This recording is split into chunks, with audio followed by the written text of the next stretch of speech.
Hello guys, मेरा नाम है केवल लहरिया। आज के हमारे इस वीडियो टॉपिक में हम 3 पार्ट कंप्लीट करने वाले हैं, जैसे कि भारत के पड़ोसी देश, पृथ्वी एक परिचय और उसके साथ ही ब्रह्मांड उसका संपूर्ण परिचय। तो जल्द से हम ये स्टार्ट करते हैं दोस्तों। ये वीडियो काफ़ी ज़्यादा इंपॉर्टेंट होने वाली है एनटीपीसी के एग्जाम के लिए, रेलवे की ग्रुप डी, सारी जो कोई भी एग्जाम है उनके लिए। स्पीडी बुक है ना, तो इससे बाहर से तो कुछ आएगा ही नहीं। तो चलो, भारत के कुल पड़ोसी देशों की संख्या 9। मतलब पड़ोसी देश का मतलब ऐसे होता है कि जिसकी सीमाएं भारत के साथ लगती हो, ऐसे पड़ोसी देश है टोटल 9। उसमें से 7 स्थलीय और 2 जलीय के, मतलब 7 स्थलीय 2 जलीय, समुद्र से जुड़े। स्थलीय सीमा से लगे सारे पड़ोसी देश हैं पाकिस्तान, अफगानिस्तान, चीन, नेपाल, भूटान, बांग्लादेश, म्यांमार। ये 7 है ना, पाकिस्तान, अफगानिस्तान, चीन, नेपाल, भूटान, बांग्लादेश तथा म्यांमार। और जलीय सीमा से जो लगे 2 देश है वो है श्रीलंका एवं मालदीव। श्रीलंका एवं मालदीव जलीय से। जल एवं स्थल सीमा से लगा पड़ोसी देश एक देश ऐसा है दोस्तों, मतलब ये 3 देश, बांग्लादेश, म्यांमार एवं पाकिस्तान। बांग्लादेश, म्यांमार और पाकिस्तान ये जल से भी लगे और स्थल सीमा से भी लगे, बांग्लादेश, म्यांमार और पाकिस्तान। भारतीय उपमहाद्वीप में सम्मिलित देश, मतलब भारत की जो उपमहाद्वीप है उसमें सम्मिलित देश है भारत, पाकिस्तान, बांग्लादेश, नेपाल, भूटान। भारतीय उपमहाद्वीप में सम्मिलित भारत, पाकिस्तान, बांग्लादेश, नेपाल एवं भूटान। भारत को श्रीलंका से अलग करता है पाक जलडमरूमय एवं मन्नार की खाड़ी। पाक जलडमरू मध्य एवं मन्नार की खाड़ी। भारत की सबसे लंबी अंतर्राष्ट्रीय स्थल, भारत की सबसे लंबी अंतर्राष्ट्रीय स्थल सीमाएं बांग्लादेश के साथ। सबसे लंबी अंतर्राष्ट्रीय जो स्थल सीमा है किस देश के साथ है? बांग्लादेश। भारत की सबसे छोटी अंतर्राष्ट्रीय स्थल सीमाएं अफगानिस्तान के साथ। सबसे ज्यादा वाली बांग्लादेश, सबसे कम है अफगानिस्तान। 3 तरफ से बांग्लादेश से घिरा राज्य, ऐसा कौन सा राज्य भारत का तीनों तरफ से बांग्लादेश से घिरा है? यह त्रिपुरा। त्रिपुरा तीनों तरफ से घिरा है बांग्लादेश से। भारत का निकटतम पड़ोसी देश, सबसे पड़ोसी देश है भारत का श्रीलंका, इसे दूसरा इंडोनेशिया भी कहा जाता है। इंडोनेशिया के सुमात्रा तथा भारत के ग्रेट निकोबार द्वीप को अलग अलग करता है grand channel. Grand channel. Bharat के पूर्व में स्थित पड़ोसी देश है बांग्लादेश एवं म्यांमार। भारत के पूर्व में स्थित पड़ोसी देश है बांग्लादेश एवं म्यांमार। भारत के पश्चिम में स्थित देश है, भारत के पश्चिम में स्थित देश है पाकिस्तान। पश्चिम में कौन सा है? पाकिस्तान। भारत के उत्तर में स्थित पड़ोसी देश है, भारत के उत्तर में जो है मतलब अरुणाचल प्रदेश साइड में नेपाल, भूटान एवं चीन। उत्तर में नेपाल, भूटान, चीन। नेपाल, भूटान, चीन। भारत के दक्षिण में श्रीलंका, नीचे है श्रीलंका, उत्तर में नेपाल, भूटान एवं चीन। भारत के पड़ोसी देशों में सर्वाधिक क्षेत्रफल वाला देश है पाकिस्तान। भारत के पड़ोसी देशों में सर्वाधिक क्षेत्रफल वाला देश है पाकिस्तान, मतलब जितने भी भारत के पड़ोसी देश है सबसे ज्यादा क्षेत्रफल है पाकिस्तान का। अफगानिस्तान की सीमा से लगा एकमात्र भारतीय राज्य, मतलब जो अफगानिस्तान की सीमा को ऊपर से लगा है ना, वो है जम्मू कश्मीर। वो कौन सा है? जम्मू कश्मीर। भारत पाकिस्तान के बीच की सीमा रेखा है, भारत और पाकिस्तान के बीच जो सीमा रेखा है उसे कहा जाता है रेडक्लिफ लाइन, रेडक्लिफ रेखा। 15 अगस्त 1947 को वो सर जी रेडक्लिफ द्वारा बनाई गई थी, रेडक्लिफ। भारत चीन के बीच की सीमा रेखा कहलाती है, भारत और चीन के बीच जो सीमा रेखा है वह है मैकमोहन रेखा। कौन सी? मैकमोहन। निर्धारण कब हुआ था इसका? 27 अप्रैल 1914 में, शिमला में। 27 अप्रैल 1914। इसे शिमला समझौता भी कहा जाता है। पाकिस्तान अफगानिस्तान के बीच की सीमा डुरंड रेखा है। पाकिस्तान और अफगानिस्तान के बीच में जो सीमा है इसे डुरंड रेखा कहा जाता है। 1896 में बनी थी डुरंड रेखा। पड़ोसी देश की सीमा से जुड़े भारतीय राज्यों की कुल संख्या है, पड़ोसी देश की सीमा से जुड़े भारतीय राज्यों की कुल संख्या है 17। भारत का वह भूभाग जो पाकिस्तान के कब्जे में है, पाक अधिकृत कश्मीर, उसे पीओके नाम से जाना जाता है। पाकिस्तान के कब्जे में भारत का भूभाग पीओके। अभी तो मोदी जी आए तो आ गया वो अपने अंदर।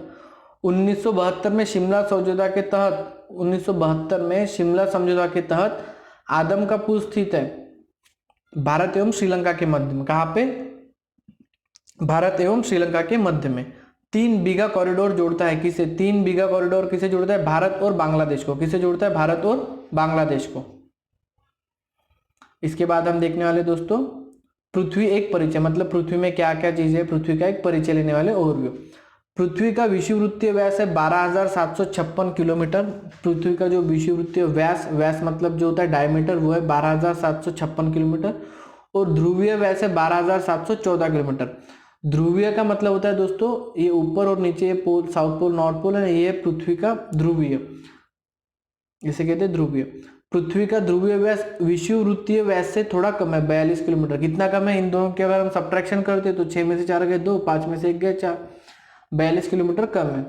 पृथ्वी पर जल का भाग है 71%। पृथ्वी पर जो जल का भाग कितना है? 71%। पृथ्वी का औसत घनत्व कितना है? पृथ्वी का औसत घनत्व है 5.5 ग्राम पर सेंटीमीटर क्यूब। औसत घनत्व, एवरेज डेंसिटी। पृथ्वी का अक्ष पर घूमना है घूर्णन। पृथ्वी का अक्ष पर घूमना घूर्णन कहलाता है। दिन रात जो होते हैं पृथ्वी के घूर्णन के कारण ही होते हैं। दिन रात किसके कारण होते हैं? पृथ्वी के घूर्णन के कारण। मतलब कभी सूर्य आते हैं, फिर घूमते वक्त इस साइड चले जाते हैं तो रात हो जाती है। पृथ्वी 1 घंटे में घूमती है 15 डिग्री देशांतर। 1 घंटे में 15 डिग्री देशांतर घूमती है। पृथ्वी अपनी धुरी पर झुकी हुई है 23.5 डिग्री। अपने ध्रुव पर कितनी झुकी हुई? 23.5 डिग्री। पृथ्वी के भूपटल, भूपटल को क्रस्ट भी कहा जाता है, में प्रचुर मात्रा में उपलब्ध तत्व है ऑक्सीजन। पृथ्वी के भूपृष्ठ पर सबसे ज्यादा मात्रा में क्या मिलता है? ऑक्सीजन। पृथ्वी गोल है, ये किसने कहा था? पाइथागोरस ने। किसने कहा था? पाइथागोरस ने। पृथ्वी की सतह से नीचे का द्रवीभूत शैल कहलाता है। पृथ्वी की सतह से नीचे का जो द्रवीभूत शैल है, जिसे हम ज्वालामुखी वगैरह कहते हैं, ये मैग्मा कहलाता है। क्या कहलाता है? मैग्मा। पृथ्वी तथा सूर्य के मध्य अधिकतम दूरी कब होती है? पृथ्वी और सूर्य के मध्य अधिकतम दूरी होती है 4 जुलाई को अपसौर के दरम्यान। 4 जुलाई को। पृथ्वी तथा सूर्य के बीच में निम्नतम दूरी होती है 3 जनवरी को। 4 जुलाई में अधिकतम, 3 जनवरी को कम, उपसौर के दरम्यान। अपसौर, उपसौर। उपसौरिक एवं अपसौरिक को मिलाने वाली काल्पनिक रेखा कहलाती है। उपसौरिक और अपसौरिक को मिलाने वाली रेखा एप्साइड रेखा कहलाती है। कौन सी? एप्साइड रेखा। पृथ्वी के अपेक्षा चंद्रमा का द्रव्यमान 1/81 है। 1/81, 1/81। पृथ्वी पर सबसे बड़ा हिमखंड अंटार्कटिका है। पृथ्वी पर सबसे बड़ा हिमखंड कौन सा? अंटार्कटिका। पृथ्वी की आंतरिक संरचना बनी है सियाल, सीमा एवं क्रूड से। सियाल, सीमा एवं क्रूड से। पृथ्वी की सबसे भीतरी परत क्रूड। पृथ्वी की सबसे भीतरी परत कौन सी है? क्रूड। उससे बाहरी वाली सीमा और उससे बाहरी सियाल। क्रूड बना है लोहा तथा निकेल से। क्रूड किस चीज का बना है दोस्तों? पृथ्वी के अंदर वाला लोहा तथा निकेल। सियाल बना है सिलिकॉन एवं एल्यूमिनियम। सिलिकॉन और एल्यूमिनियम, सियाल। और सीमा बना है सिलिकॉन एवं मैग्नीशियम। Silicon, magnesium. क्रूड लोहा निकेल, सियाल सिलिकॉन एल्यूमिनियम, और सीमा सिलिकॉन एवं मैग्नीशियम। पृथ्वी का सुरक्षा बॉल्ब है ज्वालामुखी। पृथ्वी का सुरक्षा बॉल्ब क्या है? ज्वालामुखी। पृथ्वी के बाह्य भित्ति का ऊपरी भाग कहलाता है। पृथ्वी के बाह्य भित्ति का ऊपरी भाग कहलाता है एस्थेनोस्फीयर। एस्थेनोस्फीयर। पृथ्वी पर सबसे लंबा दिन 21 जून। पृथ्वी पर सबसे लंबा दिन 21 जून तथा 22 दिसंबर। 21 जून या तो फिर 22 दिसंबर। और सबसे छोटा दिन होता है 22 दिसंबर। सॉरी, लंबा दिन होता है 21 जून और सबसे छोटा दिन होता है 22 दिसंबर। मतलब गोलार्ध, गोलार्ध की बात होती है दोस्तों ये। अगर मैं दक्षिण गोलार्ध की बात करता हूँ, दक्षिण गोलार्ध मतलब नीचे वाला गोलार्ध, तो यहाँ पे 21 जून और 22 दिसंबर, मतलब 21 जून सबसे लंबा दिन और दक्षिणी गोलार्ध पर 22 सितंबर। और अगर हम उल्टा करते हैं तो सबसे छोटा दिन 22 दिसंबर उत्तरी गोलार्ध और 21 जून दक्षिणी गोलार्ध। ये उल्टा उल्टा है दोस्तों। अगर समझ में नहीं आया तो पॉज करके वीडियो एक बार अच्छे से पढ़ लो, समझ में आ जाएगा। पृथ्वी पर दिन रात बराबर होते हैं। पृथ्वी पर दिन रात बराबर होते हैं कब? 23 सितंबर एवं 21 मार्च को। 23 सितंबर और 21 मार्च को दिन और रात बराबर होते हैं। चंद्र ग्रहण होता है जब सूर्य और चंद्रमा के बीच पृथ्वी आती है। तो चंद्र ग्रहण का मतलब है कि हमें चंद्र नहीं दिख रहा। अब चंद्र कब नहीं दिखेगा? जब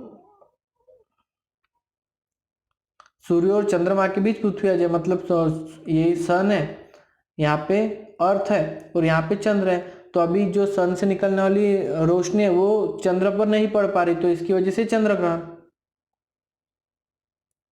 इसे कहते हैं चंद्र ग्रहण। और सूर्य ग्रहण कब होता है? जब चंद्र बीच में आ जाता है पृथ्वी के और सूर्य के। चंद्र बीच में आता है सूर्य और पृथ्वी के। पृथ्वी के चंद्रमा का भाग दिखता है 57%। पृथ्वी से चंद्रमा का जो भाग दिखता है वो है 57%। पृथ्वी की आयु नैत की जाती है यूरेनियम काल निर्धारण विधि द्वारा। यूरेनियम काल निर्धारण विधि द्वारा।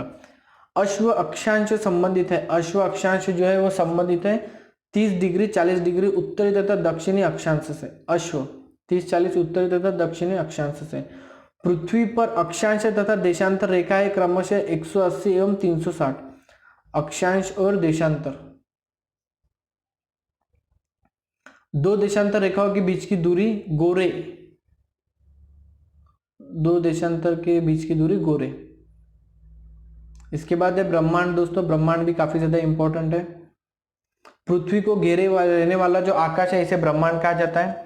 ब्रह्मांड से संबंधित अध्ययन कहलाता है ब्रह्मांड विज्ञान या तो कॉस्मोलॉजी। ब्रह्मांड से संबंधित विज्ञान ब्रह्मांड विज्ञान या तो कॉस्मोलॉजी। ब्रह्मांड में लगातार प्रसार की घटना बिग बैंग, ब्रह्मांड में लगातार प्रसार की घटना बिग बैंग। ब्रह्मांड का सबसे बड़ा तारा स्पाइनल ओरेगी है, ब्रह्मांड का सबसे बड़ा तारा स्पाइनल ओरेगी है। बिग बैंग सिद्धांत का प्रतिपादन किसने किया था? बिग बैंग सिद्धांत का प्रतिपादन बेल्जियम के जॉर्ज लेमेंटर, बेल्जियम के जो है जॉर्ज लेमेंटर, इन्होंने बिग बैंग थ्योरी दी थी। मतलब इनका कहना ऐसा था कि पहले एक छोटा सा पॉइंट था, उसके बाद में उसका एकदम से ब्लास्ट हो गया बहुत बड़ा, और ये अभी ब्रह्मांड जो है वो बढ़ता ही बढ़ता जा रहा है, वहां से मानव की निर्मित हुई। यह है बिग बैंग थ्योरी, ये दी थी जॉर्ज लेमेंटर ने। ब्रह्मांड में विस्फोटित तारा है अभिनव तारा या सुपरनोवा। ब्रह्मांड में जो विस्फोटित तारा अभिनव या सुपरनोवा। ब्रह्मांड की आयु कितनी निर्धारित की गई है? 13 बिलियन वर्ष, 13 बिलियन वर्ष। 1 बिलियन ही खूब ज्यादा होता है दोस्तों, तो 13 बिलियन मतलब कितना पुराना है। ब्रह्मांड का व्यास है 10⁸ प्रकाश वर्ष। ब्रह्मांड का व्यास है 10⁸ प्रकाश वर्ष। एक वर्ष में प्रकाश द्वारा तय की गई दूरी कहलाता है प्रकाश वर्ष। मतलब एक साल में जितना प्रकाश ट्रैवल कर सकता है, जितने दूर जा सकता है, उसे कहते हैं एक प्रकाश वर्ष। और ऐसे 10⁸ जितने प्रकाश वर्ष बनेंगे इतने ब्रह्मांड का व्यास है। खगोलीय दूरी का सबसे बड़ा मात्रक है पारसेक। खगोलीय दूरी का सबसे बड़ा मात्रक है पारसेक। एक पारसेक बराबर है, एक पारसेक बराबर है 3.26 प्रकाश वर्ष के। एक पारसेक का मतलब है 3.26 प्रकाश वर्ष। प्रकाश वर्ष किसका मात्रक है? प्रकाश वर्ष दूरी का मतलब आपको ग्रह के बीच की दूरी निर्धारित करनी हो तो उसका मात्रक है प्रकाश वर्ष। एक प्रकाश वर्ष बराबर होता है 9.46 इंटू 10⁻12 किलोमीटर या 9.46 इंटू 10⁻15 मीटर। सूर्य ब्रह्मांड का केंद्र है, कहा था किसने? कॉपरनिकस या तो पोलैंड ने। कॉपरनिकस ने कहा था, ये कहा के पोलैंड के, कि सूर्य ब्रह्मांड का केंद्र है। ब्लैक होल का सिद्धांत दिया गया है, किसने दिया गया? ब्लैक होल का सिद्धांत चंद्रशेखर। मतलब ब्लैक होल ऐसी जगह है जिसके अंदर कुछ भी यान वान कुछ भी चला जाता है तो वहां से वापस नहीं आता, उससे कहा जाता है ब्लैक होल। वह सीमा जिसके बाहर तारे आंतरिक मृत्यु से ग्रसित होते हैं कहलाते चंद्रशेखर सीमा। जिस सीमा के बाहर तारे आंतरिक मृत्यु हो जाती है तारों की, वो सीमा कौन सी होती है? चंद्रशेखर सीमा।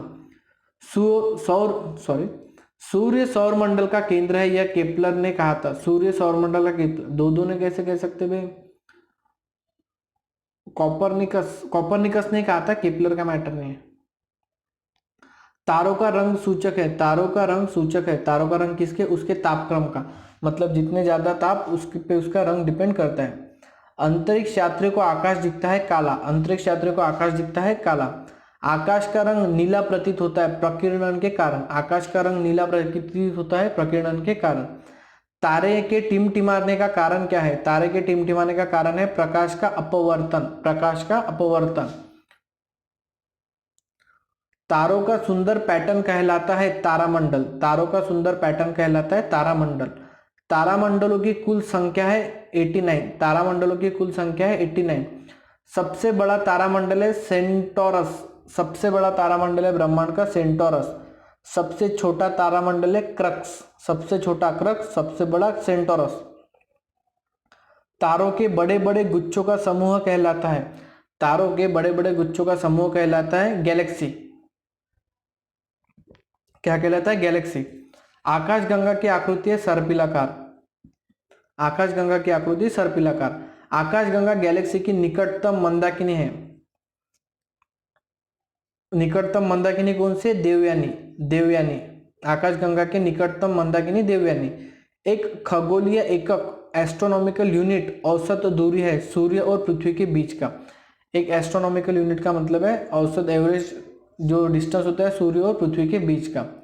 पृथ्वी तथा सौरमंडल जिस आकाशगंगा में स्थित है, पृथ्वी तथा सौरमंडल जिस आकाशगंगा में स्थित है वह कहलाता है दुग्ध मेखला, मिल्की वे, मिल्की वे भी कहते हैं दुग्ध मेखला। दुग्ध मेखला क्या है? दुग्ध मेखला एक मंदाकिनी है, दुग्ध मेखला एक मंदाकिनी है। मंदाकिनी है अरबों तारों का समूह। मंदाकिनी का मतलब क्या होता है? अरबों तारों का समूह, मतलब एक मंदाकिनी में अरबों तारों का समूह रहता है और हम जा रहे थे वो दुग्ध मेखला, मिल्की वे। नवीनतम ध्यान मंदाकिनी कौन से? ड्वार्फ मंदाकिनी, जो अभी अभी पता चला है, नवीनतम ध्यान मंदाकिनी ड्वार्फ। पल्सर होते हैं तेजी से घूमने वाले तारे। पल्सर का मतलब क्या होता है दोस्तों? तेजी से घूमने वाले तारे, जैसे हमारे पल्सर बाइक। आकाशगंगा मंदाकिनी को सर्वप्रथम देखा किसने? आकाशगंगा जो मंदाकिनी है ना, इसको सर्वप्रथम किसने देखा था? गैलीलियो ने, सर्वप्रथम गैलीलियो। 76 वर्षों के अंतराल पर दिखाई देने वाला धूमकेतु, 76 वर्षों के अंतराल पर दिखाई देने वाला धूमकेतु हेली, हेली अंतिम बार 1986 में दिखा था, 1986 में।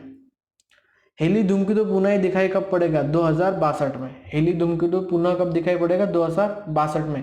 इसके साथ ही हमारा वीडियो खत्म होता है। इस वीडियो में हम 3 टॉपिक कंप्लीट किए। सबसे पहले तो किया ब्रह्मांड का संपूर्ण परिचय, पृथ्वी का परिचय और उसके साथ ही भारत के पड़ोसी देश। तो मिलते हैं अलग देश, तो मिलते हैं अलग वीडियो में नेक्स्ट में अंतरिक्ष कार्यक्रम और भारत के साथ। धन्यवाद।